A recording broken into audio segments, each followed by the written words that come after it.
Black Dice Gaming. In our next installment of Black Dice Basics, we're going to talk a little bit more about the Barbarian. More in detail for the subclasses. So we're not going to look more into the actual class itself. So I'll talk a little bit about the different subclasses, my feelings and takes on the subclasses, and also because of the fact that a lot of people are using Theros right now, the gods that would work great for people that are using that subclass to work with Theros. So let's go ahead and dive in. A subclass is basically, in their case, it's like a primal path. So the Barbarian is taking that route where he's getting more feral in a sort of way. And whatever route he takes is what makes him what he is. So let's start off with the Player's Handbook. The Player's Handbook contains some subclasses that are in there. I think if I'm correct, there's two. So the first one is the Path of the Berserker. Now, at 3rd, 6th, 10th, and 14th level, you gain a different subclass option. And that is a little bit of an added boost to your Barbarian. So let's look at this Path of Berserker. At 3rd level, you get something called Frenzy. You frenzy when you're in rage. Now, when you're frenzied, you can make an extra attack as a extra melee attack as a bonus action. So that means now you're pulling out some more offense. On the bad side, though, you do get a level of exhaustion at the end of each of your rages now. So you kind of have to be a little careful as to what you're doing and how you're doing it. You might need to have someone that can remove those levels of exhaustion or even find time to take rest so that you do not die. Because once you get to a high enough level of exhaustion, you do achieve death. So that becomes a little bit more real. At 6th level, you get something called Mindless Rage. That means now you can't be charmed or frightened while you're enraged. If you decide to go into rage while you're charmed and frightened, it also removes that condition while you're in rage. So, good idea to think about. It kind of makes it a little bit harder for people to scare you or control you, which that's great. It kind of gives you the whole Hulk aspect. You know, Hulk smash, I don't care about what you think, I'm too dumb to realize it. It's great. I love those. I think it really fills out the whole idea of a barbarian that is doesn't have any literacy or intelligence, or is not able to read or write. It's a little bit, I'd say, old school, so to speak. The 10th level, you gain Intimidating Presence. So you've seen dragons. If you are a DM who's watching this, you know that dragons, when they reach, adult or ancient status, they gain a frightful presence. This, at 10th level, is basically what the Barbarian gets. He gets a frightening presence. He now frightens people up to 30 feet, which means, if you don't understand the frightened condition, in fact, if you don't understand the frightened condition, stay tuned. We will be talking more about conditions. That way, you have a little bit of an idea as to how the conditions work. But it basically has them run in fear. Let's just make it simple on that one. Your DC to save against that frightening presence, just so you know, is 8 plus your proficiency plus your charisma. So, barbarians, I haven't seen a lot of barbarians with a huge amount of charisma, so that's kind of horrible, but not a game changer. The next one is Retaliation. That's what you get at 14th level. So at 14th level, you've got all these barbarian powers. You got this amazing rage. Yes, sometimes it makes you tired. You can scare people away. It's insane. And now, when you're damaged at a melee range, you can use a reaction to make another attack. So, if you have an extra attack, let's give it that way. If you have an extra attack, which I think you do get as a barbarian, I think we did talk about that, you now have 2 attacks. Plus you have a bonus attack, which you gain from your frenzy. Plus, you have a reactionary attack that you could also take. So that's a bump of 4 attacks. Plus, if you have offhands, now you're talking about a total of possibly 6. So, there's a lot of damage you can do. The whole aspect to a barbarian is tanking and spanking. You want to be able to take the damage and release it out to the bad guy. It's pretty straightforward, but it's a lot of fun. So, the god from Theros that I would say works with this certain subclass, I would choose maybe either Mojis or Nylea, excuse me. And the reason why I thought maybe Nylea is because of the whole nature aspect, but really that inherent rage and that extreme ferocity, I would go more with Mojis, which means understand a lot of the people that are with his certain group are either chaotic or evil and things like that. So you do want to take that into perspective. But remember, it says most, not all. So you can always still choose someone that, wow, for some reason, even though he's a good person, this god takes him into perspective. So remember when you're using those DMs, when you're using those godlike talents and things like that that the gods give their champions, they don't always choose everybody that is of the same alignment. It's what they do, not who they are. So, my take on the Berserker is it's more of like the old school Dungeons and Dragons barbarian. I love it. I think it's a great nod to it, which means if you decide that you want to go old school and do like the AD&D barbarian or the second level barbarian, you can now do that. I mean, mind you, you still get the tiredness that they do, but that's fine because I really love the whole aspect of the mindless barbarian that once he goes into this massive amount of rage, he just drops from exhaustion. The next one we're going to talk about is we're going to talk about the Totem Warrior. So the Totem Warrior, once again, you gain different things, 3rd, 6th, 10th, and 14th. The first thing you get at 3rd level is you get actually 2 things. Let's see. The first one you get is Spirit Seeker. So what you do is now you have Beast Sense and speak as animals as rituals. So now you create this long ritual that gives you the ability to see or hear or smell through a beast's eyes, nose, and ears. Gives you the ability to talk to smaller animals. It's kind of useful. I mean, it's not something you can do in the middle of combat, but it's still a decent spell even outside of combat. The next thing you do is you get a Totem Spirit. And this is what I love about the Path of Totem Warrior. It's more of a bestial thing. You're gaining these powers based on these animals. And in the player's handbook, it gives you 3. It gives you the bear, the eagle, and the wolf. But if you look at the Sword Coast Adventurer's Guide, it gives you 2 more. It gives you the elk and the tiger. So, in the Totem Spirit, you get certain little things. Bear gives you resistance to all damage except psychic. Wow.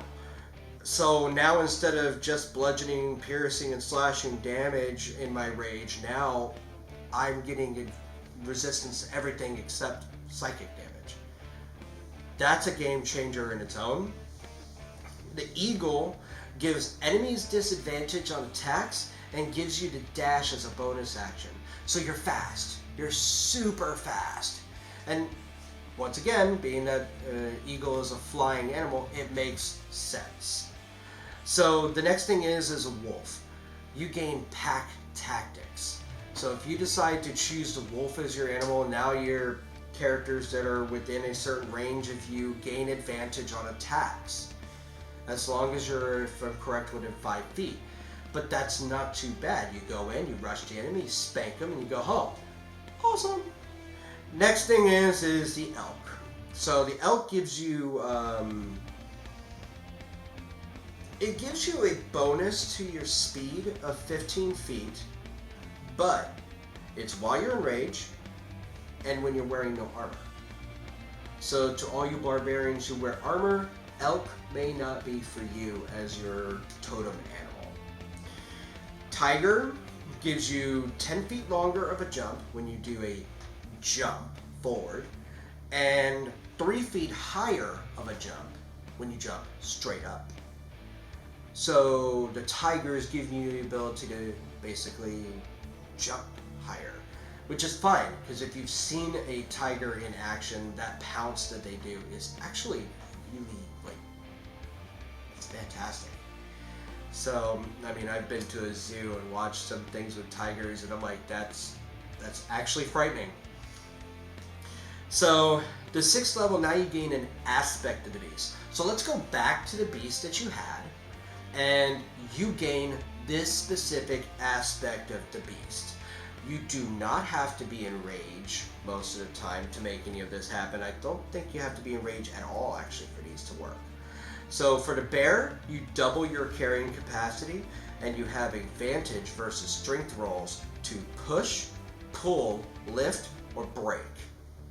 So bear's making you pretty tough, along with those advantages that you gain from the last. Eagle, now you can see clearly for a mile, and dim light no longer provides you with a disadvantage. Wow, good sight and super speed? Now we're seeing how these animals are coming into play. The wolf lets you track at a fast pace. Now you don't have to take time to look at the footprints, you can go. You also get stealth at a normal pace. You don't have to slow down to even cause stealth, which makes sense once again for a wolf. Elk gives you travel speed that is doubled for you and up to 10 other people. So you're moving faster or longer than most others. Tiger, you gain proficiency in a list, and you have to choose 2 of them. And that is athletics, acrobatics, stealth, or survival.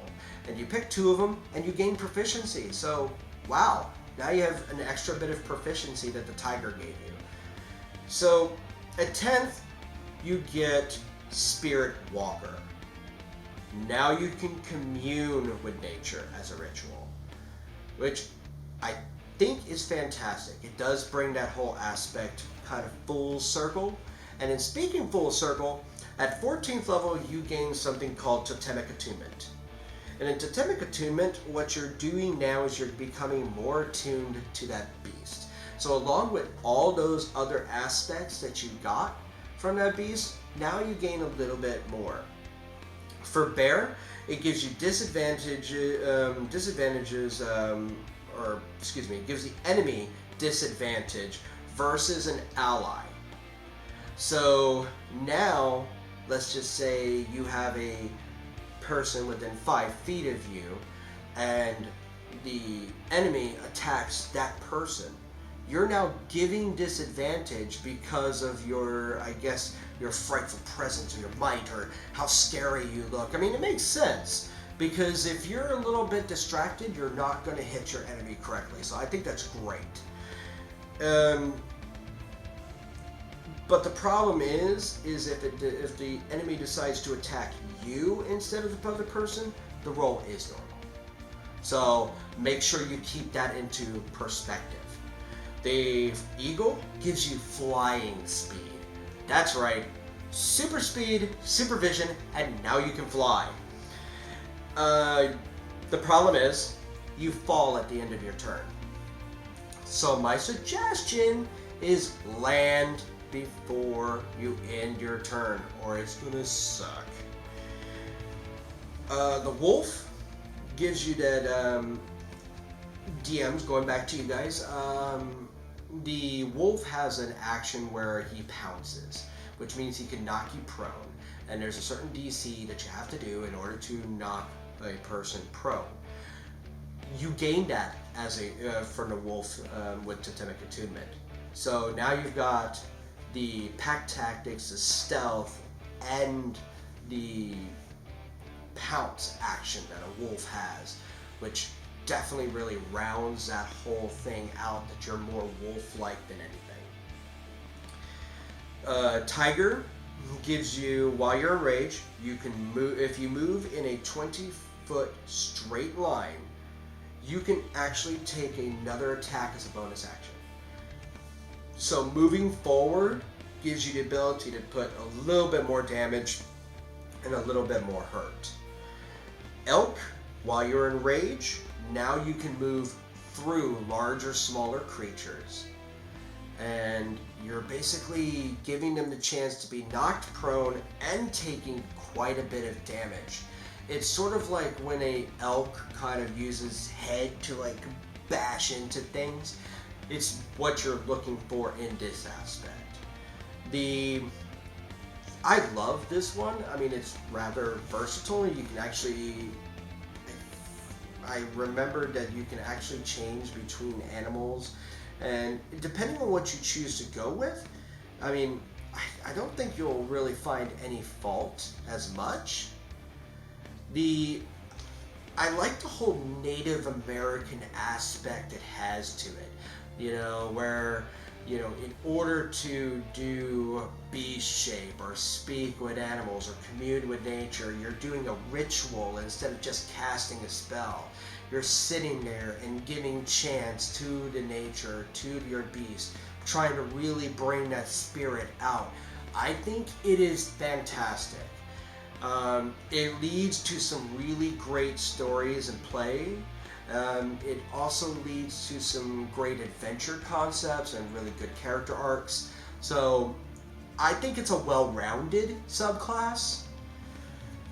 If I was to go with a god, I would say Nylea.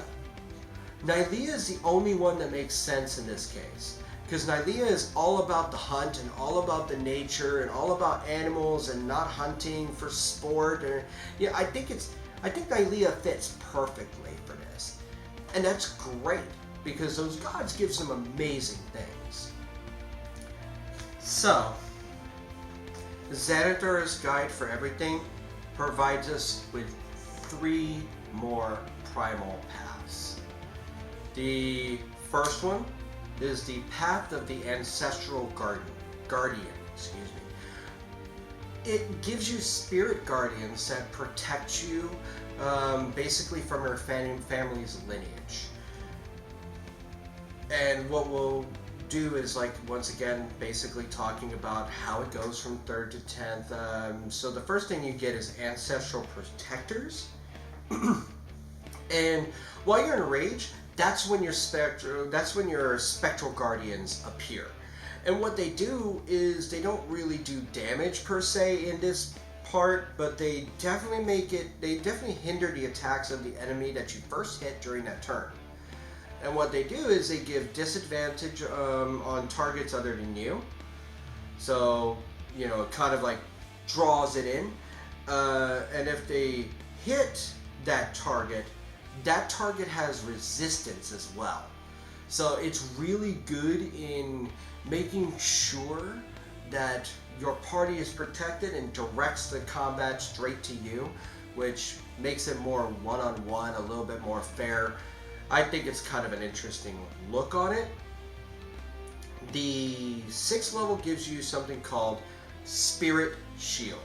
And Spirit Shield, while you're in range, the damage that you reduce the damage that you receive. So the damage reduction is by d6s. And at 3rd level, you reduce it by 2d6. And 10th level, you reduce it by 3d6. And at 14th level, you reduce it by 4d6. Make sure you pay attention to this, because at the end, it's all going to make a lot more sense. So the Spirit Guardians are basically taking away a little bit, you know, helping you so you can stay up and continue your combat. You know, I think that's fantastic. So let's go ahead and continue. At number 10, you get to consult spirits. So now you get to the augury or the clairvoyance spell, and you can cast it once per long or short rest. So if you create that spell and you use that spell, you have to take a rest, doesn't matter which one, in order to reset it, because it's only once. You can only use it once. At 14th, you gain Vengeful Spirits. So now your spirits are fighting with you, not just protecting you. Remember that damage reduction that I talked about? You know, the 2d6, 3d6, and 4d6? Well, just remember, you're going to already be at 4d6 at 14th level. So at 14th level, any damage that is blocked by the Spirit Shield is transferred to the attacker. So let's just say the attacker hits you, and you roll 4d6, and you come up with 18. So now you're removing 18 damage from the attack and taking that 18 and going right onto the bad guy that attacked you. Amazing, fantastic, I think it's great. Some people think it's very situational. I don't. I love this idea. It's very Norse or Asian mythology. Actually, I would literally go, it's probably more Asian mythology on that. You know, the whole where your family's ancestors are guiding you, protecting you, and fighting with you. So it's very ancient Asian look, which I think is great. We as a world are not just one-sided. So I love how it's bringing all those aspects together into one, you know, class where all of it's shown, all beauty. So Theros, if you were to bring a god into this one, it took a little bit of work. I really had to like make an idea for it, but Iroa seemed like one of them that would work. I would say maybe even Clothes or Porphyros. You would definitely have to do a little bit of a swing for those to work, but I don't see them not working. So those would be maybe some good guides as to Theros gods that you can use for that Barbarian subclass, that Primal Path. So the next one that we have is we have the Path of the Storm Herald. This one is great. Once again, people go, horribly situational, blah, blah, blah. I haven't found any of these classes to be bad. I mean, they're all good and they're bad in their own ways. I mean, you know, if you looked at if you watched this video all the way through, not just, you know, seeing pieces, you have probably heard me talk about the other classes, and yes, they have their great positives, but they have their slight negatives, and I think it balances it out, because a Barbarian is already, without these subclasses, pretty tough to begin with. So the Path of the Storm Herald gives you different terrain, so to speak, that you seem to have this like storm ability with. And it gives you benefits based on the type of storm that is welling up inside of you. So at 3rd level, you gain something called Storm Aura. That means the Storm Aura goes about 10 feet out, and while you're in rage, the save DC is 8 plus your proficiency plus your Constitution modifier, which definitely makes it a little tougher. And the 3 different lands, the different environmental storm that they give is desert, sea, and tundra. Just so you know, you can change between them every level if you want. I I'm kind of like a traditionalist, so if I pick something, I go with it. You know, it's fine. It's not always going to work. That's okay. But I've always been more of a traditionalist. That's why when people say, hey, you know, like in the beginning, like the first video that we made where we talked about questions, like, hey, you know, what's the difference between multi-class and dual classing? I don't really dual class or multi-class anyway. I'm more of a traditionalist in that aspect, because if I multi-class or dual class or whatever have you, I'm now removing all those extra good stuff that I'm losing from going higher level in that single class. So you're hurting yourself by doing that, or in my personal opinion. So let's go ahead and take a look at it. At third level, you gain that aura. It's 10 feet. The first thing is, let's go ahead and do desert. So at desert, you get fire damage. That's right, you're doing fire damage. It's not a lot of damage, but if you have a creature that is vulnerable to fire, this could be useful. So the fire damage you get goes up as you go up in level, not each level though. So at third level, you get 2 fire damage.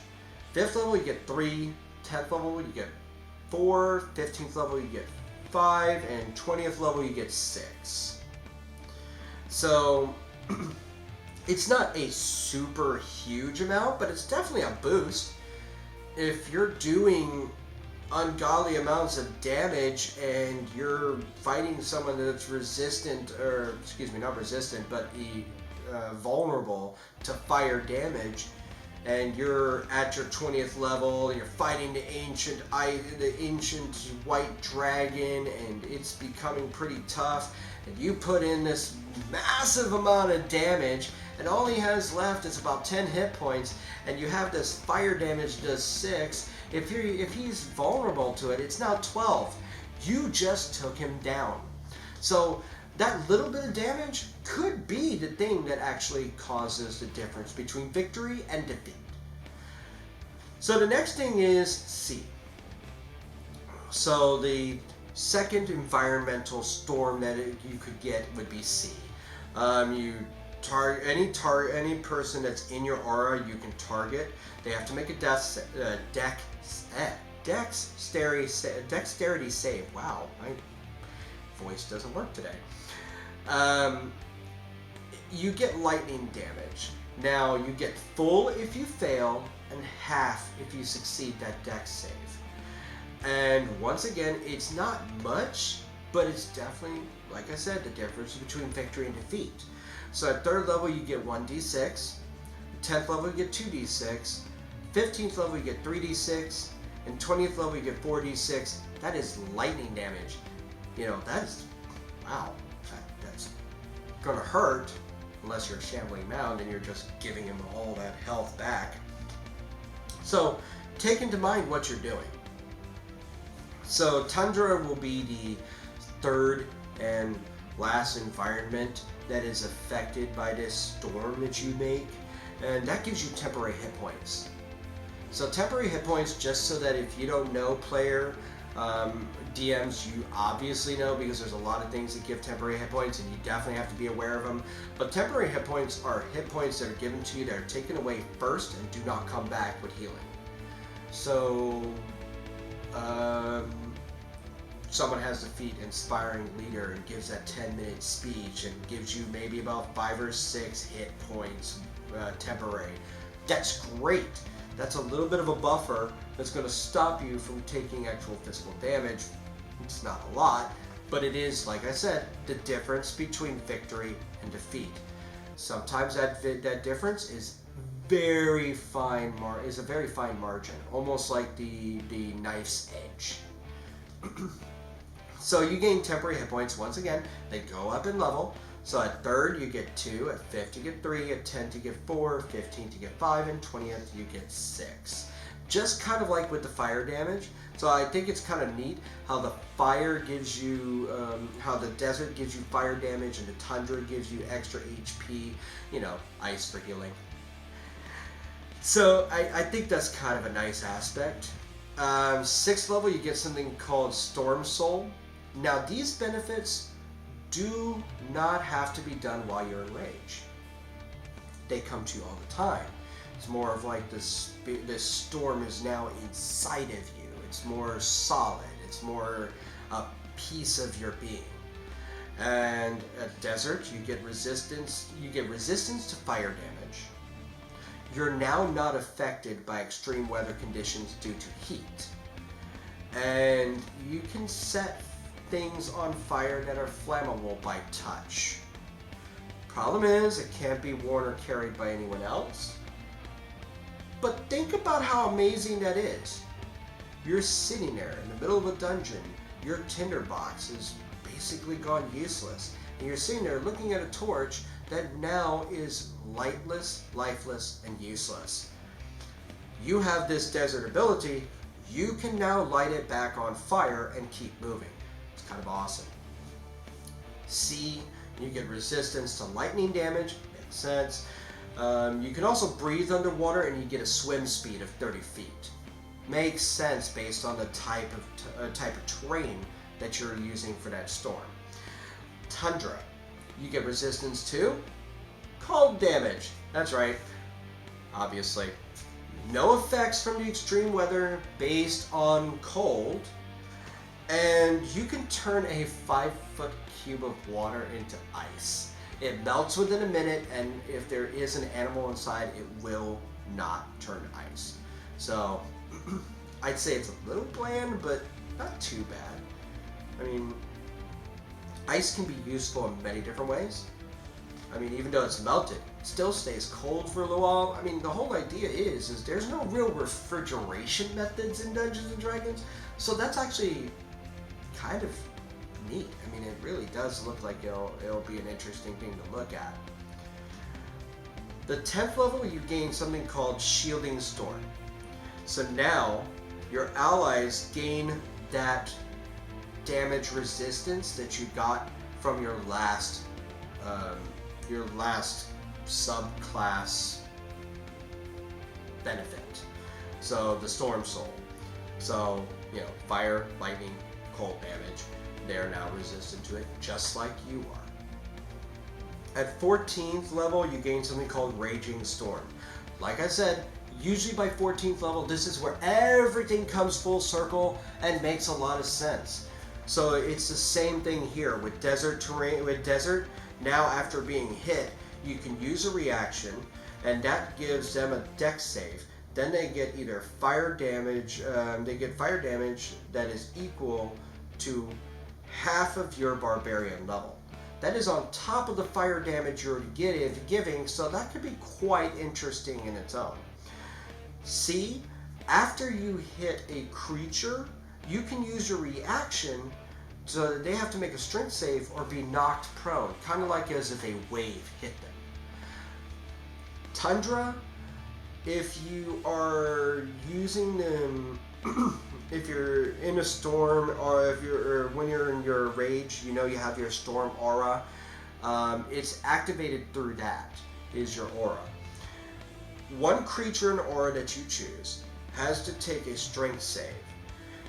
If they fail their strength save, they're covered in frost and have 0 movement. You froze them in place. Think about that, guys. You can make snowmen. So, the god that I thought that from the Odyssey of Theros that works well with this one is Keranos. Obviously. If you read anything about this god, I know that there's one thing you'll notice. It's like all about the storm raging inside of you and the storm raging around. I think he's a perfect fit. So, the last one that came from Xanathar's Guide to Everything is the Path of the Zealot. This is more of where rage meets divine power. Now you have a little bit of that barbarian rage, but that more of, godly, taste to it. At 3rd level, you gain something called Divine Fury. Now, you must pick at this time whether you want necrotic or radiant, because that's where things are going to go from there on. The first creature you hit with a weapon attack on that turn gains 1d6 damage, equal to, 1d6 damage plus half of your barbarian level. So, taking into effect, let's just use an even number in this case, barbarian level 6, you're now doing 1d6 plus 3 necrotic irradiant. So you do want to look into that as to what you're putting forth. You also gain something at 3rd level called Warrior of the Gods. That means Raise Dead or any similar spell needs no spell components. No material components are needed to raise you from the dead, but it has to raise you back to life, not make you undead. So make sure that you understand that aspect. But wow, you don't need that huge diamond anymore. It's just, you can just raise you straight from the dead. It's almost like the gods themselves want you to, they will you back to life. 6th level, you gain something called Fanatical Focus. Now you can re-roll a failed saving throw once per rage. So while you're enraged, say you fail a con check, you can re-roll it, but you have to take that result. But if you succeed, that Fanatical Focus worked. 10th, you get something called Zealous Presence. You scream a battle cry. 10 creatures that are within you, that are of your choice within 60 feet, they gain advantage to attack. They also gain advantage to saving throws, and it's for a full turn. So that means until it comes back to your turn, they have that advantage. Wow, that's fantastic. All from a little battle cry. Time to screech again. You know, it's great. 14th level, like I said, now it's going to come back full circle. The Rage Beyond Death. You go to 0 hit points. Most people fall, go unconscious, and they have to make death saves. Not you. That's right. You're so zealous. You're so invigorated and powered by your god that 0 hit points does not put you into unconsciousness. You still have to make death saves.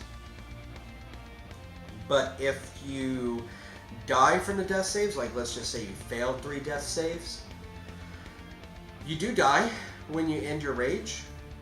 When you end your rage, mind you. And if you still have 0 hit points. So that means, hey cleric, just so you know, this guy's making death saves. He's literally still fighting, even though he's already dying, and you can give him 1 hit point. He ends his rage, he's still up. So, just so you know, there's a lot that you can do with this. So, when I took a look at Theros under this one, I mean, pretty much, a lot of these gods, I think, would work, because remember, you're a zealot for a god. So I don't see anything that wouldn't work for it, especially because you're doing either radiant or necrotic, so it makes sense. So the last one comes from the Sword Coast Adventures Guide, and this one's actually rather quick. It's called the Battle Rager. It's only for dwarves, and I think that's a little limiting, but not much. At 3rd level, you get Battle Rager armor. You have spikes! That's right! You can smash people with spiked armor. So awesome! You can use your spiked armor when you're in rage. It gives you a bonus action to use your spikes to deal 1d4 piercing damage. Wow. And if you successfully grapple, you can add 3 piercing damage to it. Now, just so you know, with that 1d4, you're using your strength to modify both the attack and the damage for that, just so you know. With 6th level, you get Reckless Abandon. So, you do your reckless attack, and with your reckless attack, you have an advantage towards your attack, but they have advantage back. That's fine. You also gain temporary hit points, equal to your con modifier, minimum 1. So, yeah, sure, they get advantage to attack you, but you have extra temporary hit points. Awesome. So 10th, you get something called Battle Rage or Charge. So while you're in rage, you can use dash as a bonus action. That's right. Get up there, beat the heck out of your foes. Like I said, tank and spank, and give them some love.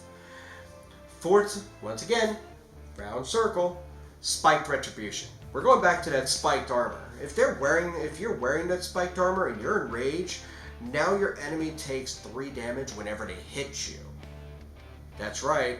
I hit you, I get hurt, because ouch, those spikes are horrible. So that's what you're looking at in that aspect. I really did kind of like that Path of Battle Rager, even though it's a little limiting.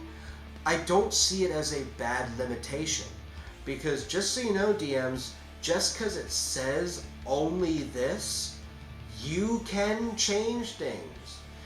A lot of people go, oh, we have to stick with the rules, and there's a lot of people that rules lawyer through this, but when you think about it, you can make those decisions yourself. You're the final arbiter of everything in your world, and players have no choice in that. So if you do want it to be just dwarves, that's fine. But if you don't, and you want to have humans having spiked armor, awesome. I love the idea of spiked armor, and you're basically using the spikes to make them bleed more. It's just awesome. The god for Theros that I thought worked with this is Aurora or Emojis, and I like that because it gives 2 different aspects as to how you can bring this battle raging on, but it doesn't make it horrible. So here's the thing, guys. We work hard to make content. We do take a little bit of time to make our decisions. Understand that all our opinions are not opinions based on what any company tells us to do. This is our personal opinion from experience and what we do. Tony is amazing at what he does. You should see the things that he does to beat me. He literally beats the heck out of me all the time. Myself, I've been doing this for 20 years, so I've been playing it for quite a while, and I love it. And we love you guys just as much. We don't make this happen without you. It is together that the world continues moving. Dungeons and Dragons is just like life. It is not a solitary sport, it's a team sport. So we can do it alone, but it works better as a group. So guys, thank you so much for watching us. Take a look in our Patreon to see if there's anything that we can do. We have a Discord and stuff like that. Please, I still check the Discord. I would love to have people to talk to, ask questions, get some good discussions going. So please take a look and see if there's anything you can do to not just donate to our cause, which is, like I said, this is not cheap, but also so that we can build a community of people that are working together to gain information. Because information is power, just so you know that, guys, whether you're a player or a DM. And like and subscribe. Smash that subscribe button, because you know what?